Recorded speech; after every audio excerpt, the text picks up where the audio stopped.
The Asian American Pacific Islander Nurses Association of Nevada presents Healthy Mondays with Apina of Nevada. Start the week healthy and right with interesting conversations on living a healthy lifestyle. And now, your Healthy Mondays host, Dr. Mary Chowenhill. Aloha! Magandang gabi po sa inyong lahat. Maraming salamat po sa inyong pakikinig sa aming programa, Healthy Mondays with the Apina of Nevada. I'm yours truly, Dr. Mary Chowenhill, founding president of the Asian American Pacific Islander Nurses Association of Nevada and professor at Roseman University College of Nursing. So, recap from last week, we had Dr. John Florendo from Wellness. And he really talked about a lot of scientific information about immune system and also taking care of yourself during this pandemic. And I promised you in the previous broadcast that we will try to touch upon other people around the world. So we did talk to my good friend and childhood friend who is also a nursing colleague from Toronto, Canada, and she shared what's going on in her side of the world. We also talked to Professor Randall Sasa from New York City, and because he's working in the nursing academia, he also shared about the drastic, significant changes that is happening in their side of the world. Well, tonight, I have a very special guest. All my guests are special, but she is coming all the way from the other side of the world, from Uganda, Africa. Welcome, Mary Chowenhill, to Healthy Mondays.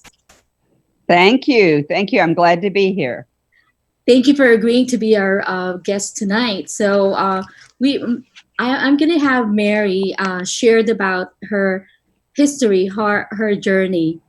She is a missionary and also a faculty of Uganda Christian University in Mukono, and I'm going to let her share. Sorry, I didn't catch that. Oh, you can also sorry try about spelling that. it. That's Siri. She thinks that I'm talking to her. Okay, go ahead, Mary. Yes, so I'm a missionary at Uganda Christian University. I started my mission work in Africa back in 2012 here at Uganda Christian University. But in 2016, I was called as a permanent missionary or as a long-term missionary to Uganda Christian in the business faculty, and I teach economics and entrepreneurship. My students, the major focus is to try and get students to be able to create businesses while they are taking their coursework, so that they are actually, that when they graduate, they actually have what they need in order to have a viable business. So that's how I began here. Yes, and then I just want to share to our listeners that the first time, I don't know if it was the first time that I met you, because I started the Fulbright program at Uganda Christian University in 2014. And so every year I've been going to Uganda Christian University. And then I forgot where we met. I think we met in a Sunday service. I think so. Yeah. Yes. Either that or at a meal up at the guest house. I'm not sure. Yeah. Yeah. So that was 2016 when Dr. Susan Drain was also there for the Fulbright. But anyway, right. I just so admire you, Mary, being the missionary at Uganda Christian University, and you have to see her. You have to see her showing all her passion for the children and also for the students at UCU. And I think that one of the things why I thought about interviewing you, Mary, tonight is because everybody's experiencing a similar situation because of the global pandemic. But I think That's that, true. I think that I wanted to go back first to what you were saying about your role at UCU, getting the students at Uganda Christian University to be business minded, right? And I remember one young man, he's now married, Joshua Musungwa, I think, and he is A good friend of mine, his dad is a pastor, and their church is affiliated with my church in Hawaii. And he happened to be a graduate of UCU. And I remember I didn't want to have to go out of the university all the time to go buy my mango or whatever goods that I have. And he shared with me at the time that he and his friends started this small business. And I don't know if you're aware of it, where people can then give them a list of grocery items, food, Yeah. whatever items that we need, and then they go and get it, and then they deliver it to the dormitories. Right. Yeah. So, Yeah. Yeah, and there was some of that already begun, but now it has become a necessity. Uganda is different from the United States in that we are, I would say, more in shutdown than you are. When I hear, oh, I'm going to a doctor's appointment, or I'm going to go and, a friend in the States will say, well, I'm headed to Walmart to buy my groceries. And I'm thinking, I'm not headed to Walmart to buy not that I'm not headed to the supermarket. They recommend that we can go shopping for groceries, but they recommend that we send other people to do it. And they're really, it's fairly strict. We're only allowed to be, our curfew is at 5 o'clock in the evening. Actually, I think, it's now, 5 o'clock in the evening for the people that can deliver. They can't, and the only vehicles that can be on the road without special permit are motorcycles. Here we have what are called motorcycle taxis, and they deliver goods to us.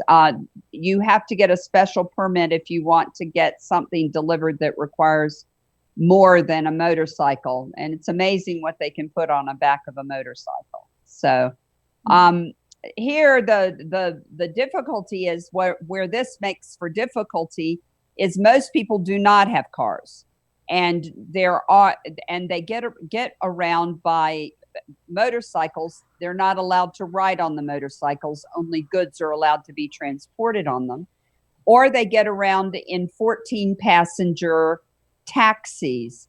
Those are not allowed at the present time on the road at all. So if I am someone who doesn't have a car and I want to go shopping and I live 3 kilometers or 4 kilometers from the market, I have to walk to the market. I can hire a motorcycle to carry my goods, if I know one, to carry my goods back to my home. But then I have to walk back to my home. So there are many people that are walking very long distances to get the goods that they need to have. So, it's here on UCU where I live, we're fairly isolated. The government dictated there were some people using our sports facilities. We have international students that stayed because they were not able to go home. And they were on the sports facility, and government police showed up because there were cameras on the what it's called the soccer pitch, and they told all of the students to go away, that they were in too much close proximity, and then they banned us from using our sports facilities at all. So we're allowed to walk on the campus, but we're not allowed to. The people in charge on the campus said, please avoid the cameras and do not walk with other people, do it separately. So it's a very solitude kind of a thing when we go out for exercise. So you mentioned about international students. So a lot of the students who were not able to get out on time before the quarantine were, so it sounds like they're stuck in the university to stay there. These are students who can't go home, not necessarily, it's not a time issue. But for most of them, it's like students from the Congo where there's a civil war, or from South Sudan where it is still very difficult to get there and there is a lot of insecurity. So when they are sent, it costs too much to go home, so they stay here. And there are students from various places. Many of our international students did go home, but when the border closed, when the airport closed, and of course there are no buses, there's nothing, there is no public transportation. And at first they were allowing us to have cars, and they told us to have 3 people in it. Well, people violated that, and they said no cars, and they cut off the cars entirely. So we're really a friend's mother died, and she had to get a special permit to take her home to bury her in the village where they were from. And when they buried, usually a funeral service here will start at like 9 o'clock in the morning and go until around 3 or 4 in the afternoon. And by 10 o'clock, they were saying, put her in the ground, finish this. You need to all leave because we don't want you here for any length of time. So, things are different here. It's not I don't, actually, we're having a lot of people learning how to cooperate with each other. People are learning how to share. But there are also other things that aren't always such good report. But on this campus, we're really blessed. I think we're very protected because people are not allowed to come on the campus unless they're on the list for a particular purpose here. There is some construction going on the campus, not large, just small. But it's 2 or 3 workers, not 20 or 30 like it would normally be. And the work on we had some work on our roads that was going on. That's been shut down entirely until the end of this. So it just sort of. So you're not able to go out. When was the last time you went out off campus? About a week before they shut us down. Oh. Yeah, I was going out. I mean, I still can go down to the bank if I want to. I can walk down to the bank, but I now basically do all of my transactions using what we have here in this country, which is called mobile money. It's on my phone.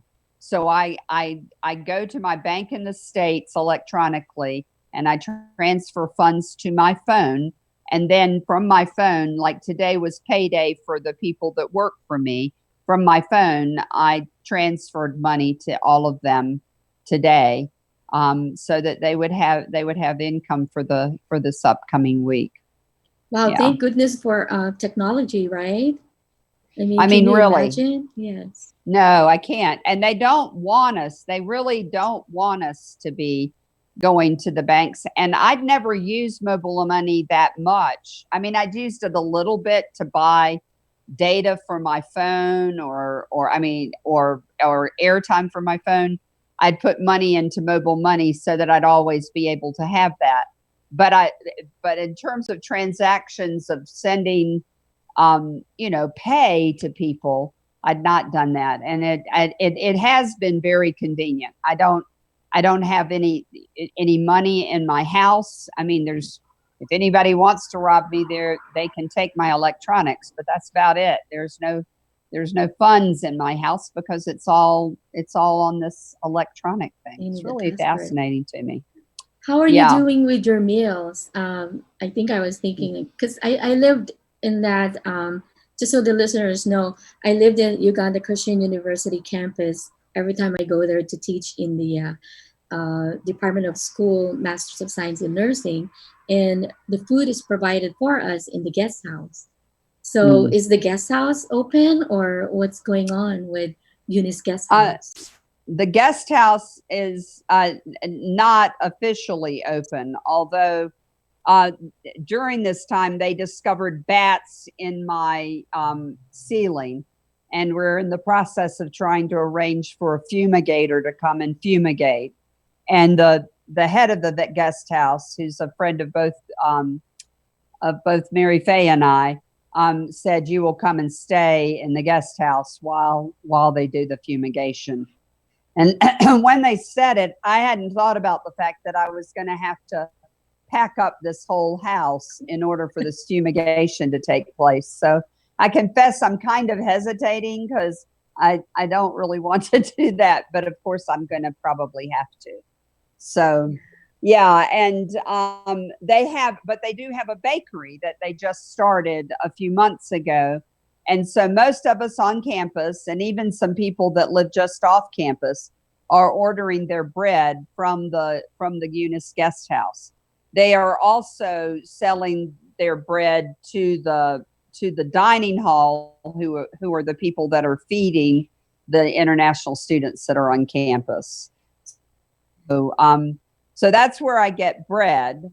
But as you know, man does not live by bread alone. My father used to say, "You must have peanut butter." So I have people that have gone to the markets and bought what we have here, which is called G-nuts, and they have made G-nut paste for me to be able to use on my bread and my toast. But for food, mostly there's my garden. I'm one of the people that's blessed here because people encouraged me to have a vegetable garden. So I have vegetables in my garden that I eat. And then my gardener, who's also happens to be a motorcycle, or as we call it, boda driver, will go and get me things from the grocery store. The grocery stores are the only stores really that are supposed to be open. And he'll go and get me things from the grocery stores. And then I have a person, this all sounds very, very highfalutin, but it's not. There's a woman who helps me with cooking, and she comes in and brings in the fresh fruits and vegetables. But she's always done that. Now I try to arrange for the motorcyclist to bring them in, because for her, she has to carry them because, or put them on a motorcycle and send them to me. And that's not always easy because not all the motorcycles are allowed to come onto the campus. So. Yeah, I could imagine. Yeah.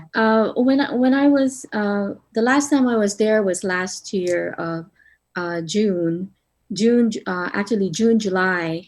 It's the longest I've been there for 5 weeks, and all the time that I'm there, I can see a lot of people walking, a lot of people carrying things on top of their head. Yep. And as for our listeners out there, Mary is mentioning about the mode of transportation is the motorcycle, and we call it boda boda, and you can see like how the different things that they can carry in that motorcycle. A whole bunch of bananas, chickens, live chicken tied up and then hanging on the motorcycle. Anything. One time Pigs. I saw someone carrying something on her head, and I was trying to figure out. It looks like a little machine, and then I kind of figure out it was a sewing machine, and she was carrying it on top of her head. Yeah. And whatever that. And then one time I had taken some pictures, and someone was carrying a bunch of sticks, I guess, for firewood, and she was carrying it on top of her head. So it seems like life in Uganda is as usual, except there's not much transportation, right? Right. And the difficulty, the most vulnerable, the government has food for them. There has been some difficulty because there are people who seem to think that they know who needs to get the food rather than the people that are the most vulnerable. And so there's been some controversy about that. But mostly, it's, we're just that. Well, just as an example, the other day, one of the women on campus called and said, "I'm going to be selling chickens."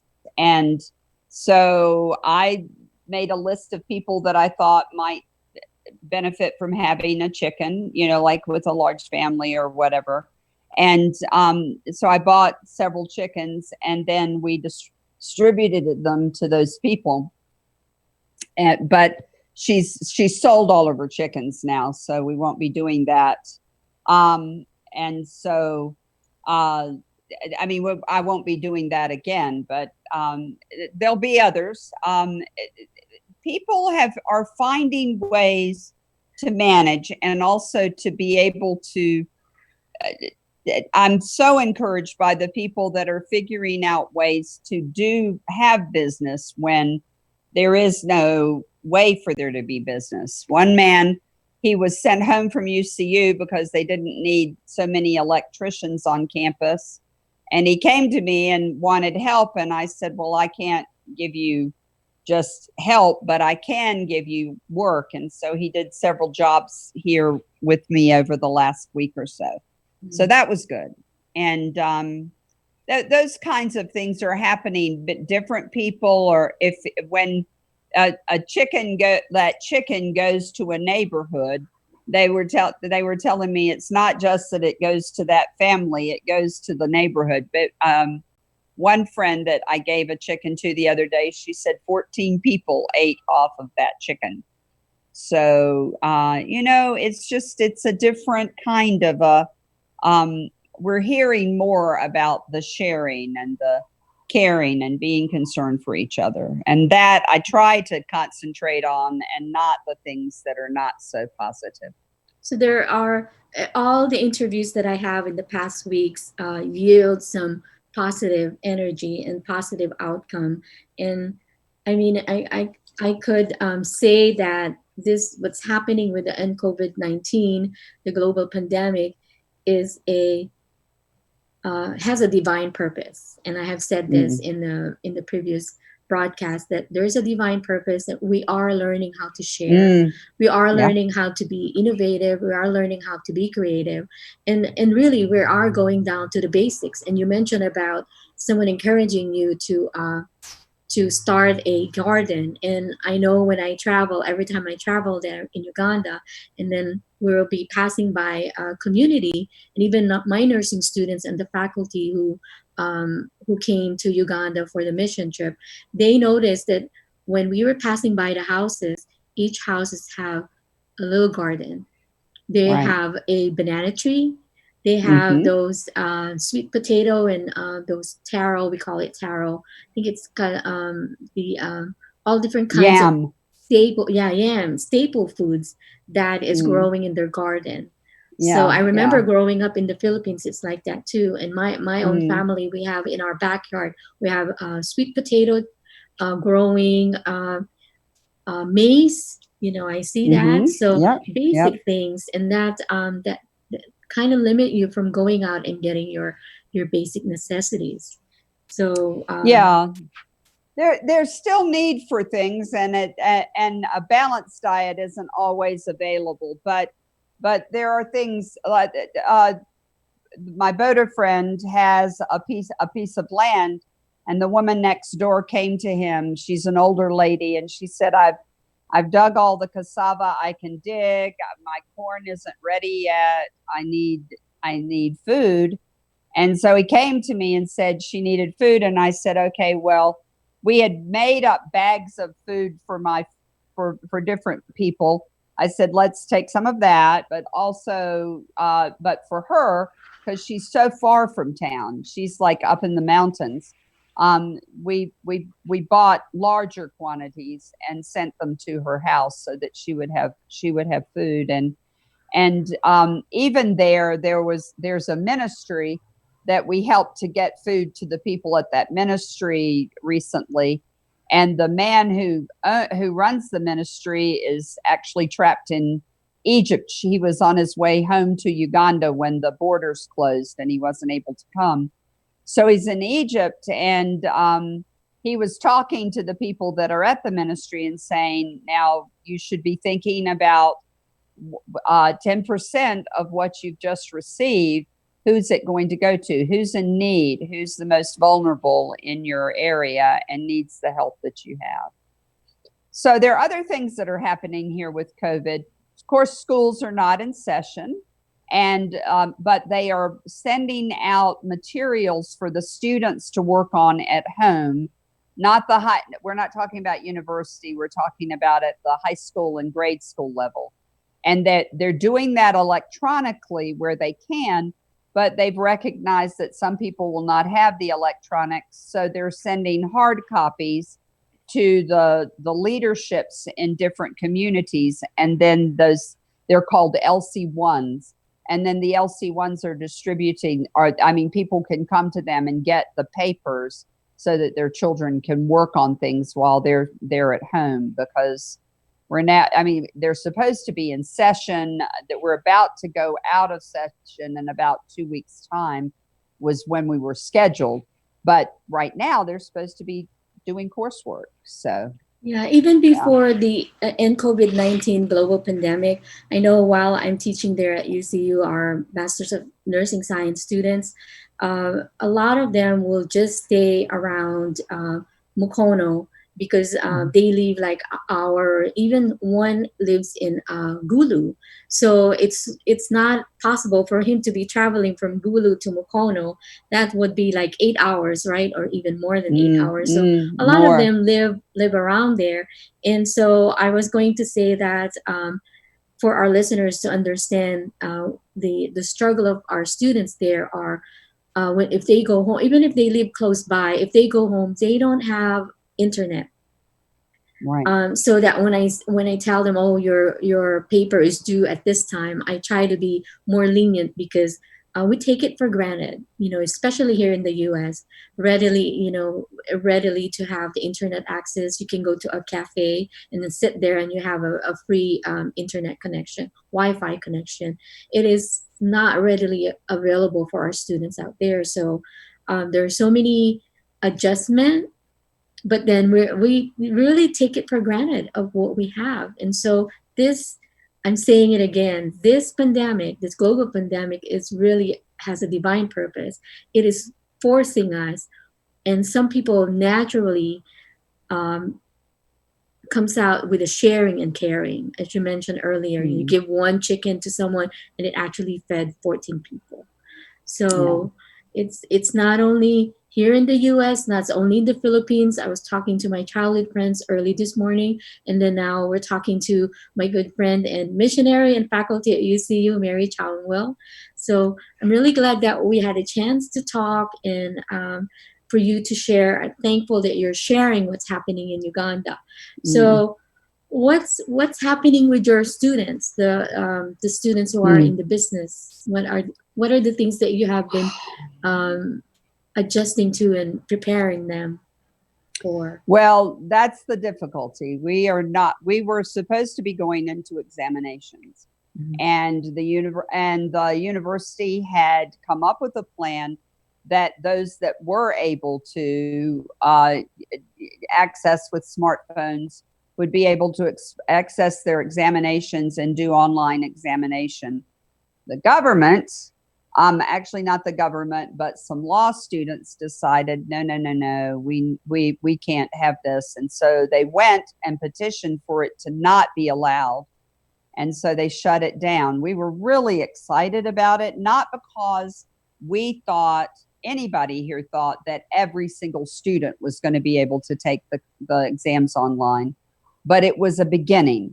And there would be many of them would be able to take their exams online. And then the ones that were not able to, they were even giving them data to use on their phones so that they'd be able to access the materials. But the ones that were not able to would be able to petition for a makeup exam. But they closed that down, which made for, now my communications with my students are few. They will contact me and say, I'm working on this or I'm working on that, and I'll give them encouragement. But my job this past semester was to help them with launching their businesses. And many of their businesses at that time were centering them around the university, because that's where they're going to live for the next year or year and a half. So they went home, and they're having difficulty figuring out how to make it work in the home setting. But there are people that are much better at keeping in touch with them and keeping the communications going. I'm realizing that as we get closer to being able to come to have more openness, that I need to get back in touch with them and try and get them back online to do the things that need to be done, so that they'll be ready, one, for the examinations they'll have to take when they get here, and two, for the new semester, which we don't know when it'll start. Yeah. What was the reason why the law students were against the taking the exam? You tell me. Online. You tell me, because that there were not 90% of our students signed up with their phone numbers and everything to be able to take the exams online, or even on their phone lines, if you want to know the truth, like WhatsApp. And we were going to use whatever means we could to get it out there. Actually, it was actually an internet thing that was required. But yeah, I mean, you're right, Mary Faye. They do not all have computers, but a large quantity of them do have smartphones, and they're becoming more and more adept at using those smartphones. They're not it's not a perfect instrument, but they were being given 21 days from the time that the exams were being made available to them to the time that they had to actually turn in their final papers. These were not papers where you could only open it up for like 2 hours, take an exam, and then it closed down. These were, we designed the papers. It was kind of exciting. We designed the papers so that they could actually give us answers that showed that they had understood how to use the material rather than just mastering the information. So it was interesting, and I believe we will do it again, but it will not be. It probably until the university is opened again, because the head of the Department of Education said no. We think that this needs to stop. But then just after that, they started giving work to the other grades. But that probably because of us, they realized they needed to do hard copy as well. But ours couldn't be hard copy because it was an examination. I mean, you can't. I don't know. It was not a. I mean, there was no practical way for us to give them the hard copies of the examinations. And I found myself many times, one of the things, we were contacting the students and saying, because they were saying, how do we do this? And I said, you don't stay online to do it. You go online, you get your questions, you then begin to try and figure out what the answers that you're going to give to the questions are. Then you go online to do a little bit of research to check and see if things are accurate. And then you go back and finish it. And then when you finalized it, you load it on. I worked in virtual education in the States, so I was kind of feeling like this was a possibility. But maybe we're a couple of years ahead of the curve. I don't know. I think that the class that I'm teaching there at Uganda, the exams they have is really essay, and so I like doing the essay questions because then I can see their thoughts, their train of thoughts, and really understanding the concept. And you mentioned a really interesting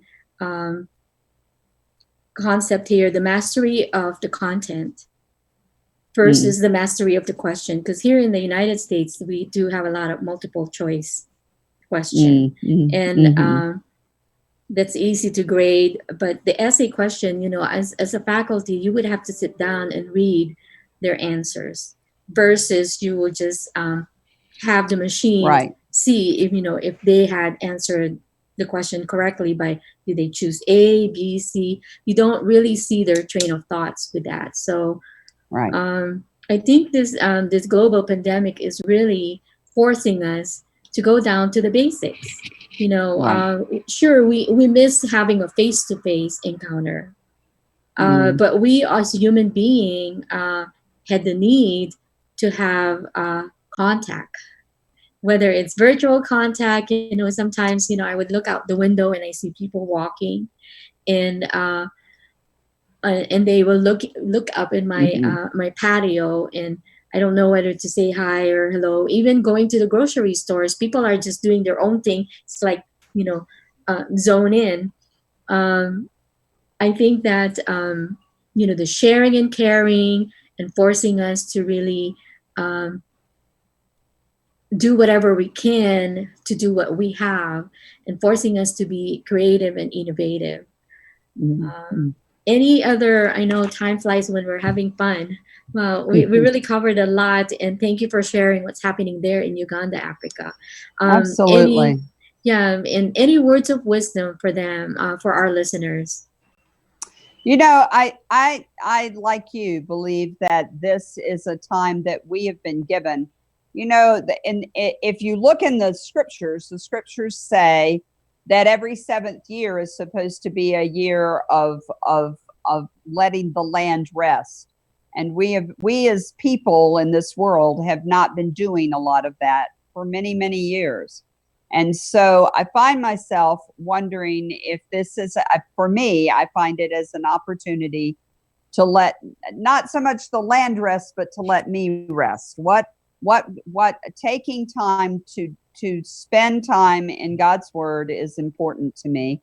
And I'm getting to do that on a different level now than what I was able to do. Even though I do that, I'm at Uganda Christian University. Of course, I do that, but now I'm doing it on a personal level, which is really quite phenomenal. And I just totally recommend that for health.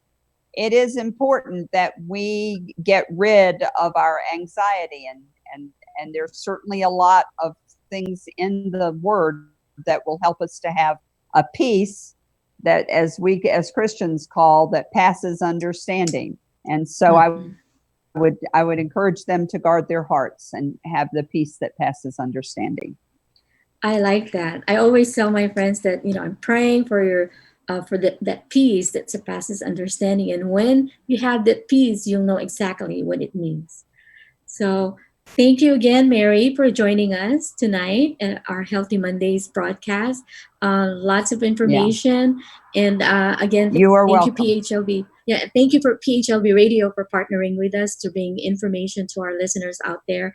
As you can see, what's happening in Uganda is also happening around the world, happening in the Philippines, happening in here in Las Vegas, Yeah. Nevada. So anything else that I wanted to see? Time Mm, flies when we're having fun. So thank you mm, again. mm. And so our listeners out there, remember, every Monday is a healthy Monday. Aloha. The Asian American Pacific Islander Nurses Association of Nevada has just brought you Healthy Mondays with Apina of Nevada.